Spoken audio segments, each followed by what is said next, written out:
Salut, bienvenue dans Jeu de Puissance. On va profiter de la pause du match des étoiles pour détailler un peu toutes les divisions et voir les équipes qui sont à même de se qualifier et celles qui ont déjà perdu tout espoir. Et on commence par la division Atlantique avec sûrement la meilleure équipe de la NHL cette saison. On parle bien sûr du Lightning de Tampa Bay avec un super gardien qui a été blessé, qui est revenu et qui a démontré qu'il était vraiment très très fort. On parle bien sûr de Vasilevskiy, une très bonne défense avec Edman, Sergachev, mais aussi un jeune comme Cerniak, un Tchèque qui joue très très bien. Et bien sûr le meilleur pointeur de la NHL, je parle bien sûr de Kucherov, Nikita Kucherov qui a montré qu'il était peut-être le meilleur joueur cette saison. Donc le Lightning de Tampa Bay qui à mon avis va facilement gagner le trophée du président, celui de la meilleure équipe en saison régulière. Derrière, il y a un petit peloton qui va se battre pour la deuxième et troisième place. En tête de ce peloton, c'est Toronto. C'est assez surprenant car ils se sont fait rattraper par Montréal et Boston.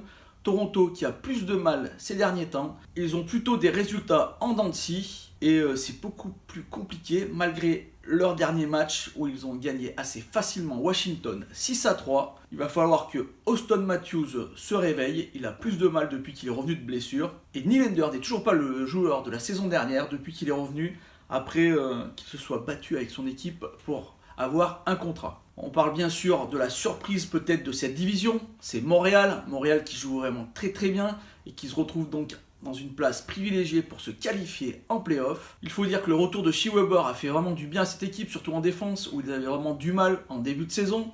Carey Price a retrouvé son phare d'antan et joue très très bien en ce moment. Et en attaque, c'est toujours efficace à 55, ils ont plus de difficultés en avantage numérique. Là, c'est vraiment l'endroit où il va falloir qu'ils travaillent. Boston, avec toujours ce super trio, le premier trio, Pasterniak, Bergeron et Brad Marchand, ça tourne pas mal du tout. Même si Toukarask s'est blessé à cause d'un mauvais jeu de son défenseur McAvoy qui a poussé un joueur adverse sur lui. Mais il reste toujours Yaroslav Halak qui a très bien fait tout le long de la saison. Donc Boston qui sont en passe de se qualifier. Et là, on va passer à l'équipe qui a toujours ses chances de se qualifier, c'est Buffalo, mais qui après un automne où ils ont très très bien joué, ont vraiment beaucoup plus de mal cet hiver. Buffalo qui mathématiquement n'est pas si loin que ça de Montréal. Ils ont quand même 6 points de différence, mais ils ont 3 matchs en retard sur Montréal. Et il reste 3 équipes qui là, à mon avis, n'ont plus aucune chance de se qualifier. On parle bien sûr de la Floride qui a été décevante, c'est peut-être une des équipes qui nous a plus déçus cette saison.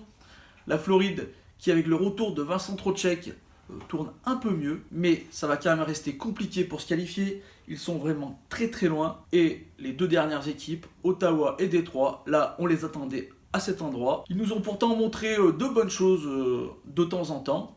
Ottawa garde quand même un vivier de jeunes très très intéressant, alors que Détroit ont des joueurs vraiment très bons. Je pense à un Larkin qui fait vraiment une belle saison cette année. Voilà, c'est fini pour la division Atlantique. La prochaine vidéo, on parlera bien sûr de la division métropolitaine. On reste dans l'Est.